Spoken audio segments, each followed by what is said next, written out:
L'UEFA est consternée par la situation du Barça, les amis. C'est le moment de votre 180 secondes. On va afficher le chronomètre en haut à droite. Voilà qui est fait le décompte. 3, 2, 1, c'est parti. Le cas est très grave. Ceferin, le boss de l'UEFA, dans les pages intérieures du quotidien Marca, assure ne jamais avoir vu ça. Dans une entrevue concédée aux médias Equipa, médias de son pays d'origine, la Slovénie, Alexander Ceferin a martelé sa consternation, les amis. Pour rappel, depuis 10 jours, l'UEFA a lancé sa propre enquête sur la possible affaire de corruption du corps arbitral visant le club catalan. Regardez, l'UEFA pointe le Barça, c'est également la une de AS. Mais attention, sachez que le club catalan, initialement attaqué à l'échelle nationale par la Liga, a décidé de contre-attaquer, les amis, pour une guerre totale. La une de Sport avec les deux incarnants, le président Laporta et le patron de la Liga, Javier Tebas. C'est simple, le Barça demande la démission de Tebas. C'est également à la une de Mundo Deportivo. Le motif ?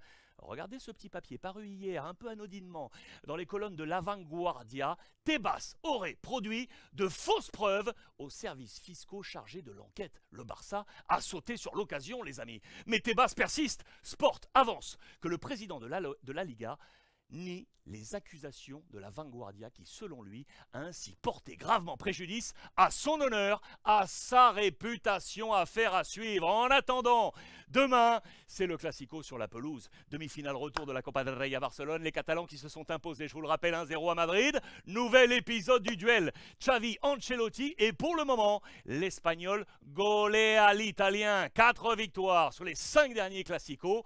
Chronologiquement dans les colonnes de Sport, 1-0 en amical à Las Vegas. Le 3-1, seule victoire du Real Madrid lors de la 9e journée en faveur de Carlo Ancelotti. Puis 3-1 pour le Barça en finale de la Supercopa. Le 1-0 au match aller. Puis le 2-1 en faveur du Barça lors de la 26e journée. Pour rappel, petite anecdote, la seule défaite catalane sur ces 5 matchs fut marquée par l'absence d'Araujo, pilier du Barça, c'est peut-être à garder en tête.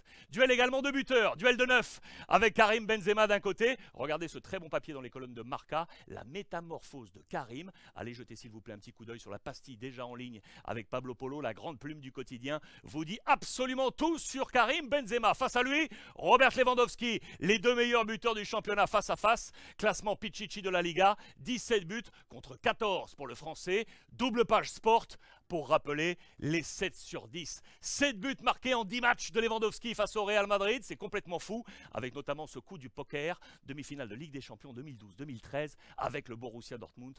4 buts marqués en 47 minutes. A noter également que comme lors du dernier Classico en Liga, il n'y aura pas de fameux déjeuner des présidents, les amis. Laporta et Pérez ne se verront pas comme traditionnellement. Florentino Pérez, pour rappel, ne s'était pas rendu à Barcelone le 19 mars dernier. Cette fois, décision de Joan Laporta. Pas de déjeuner, du coup Pérez sera-t-il là, oui ou non? Réponse demain au Camp Nou.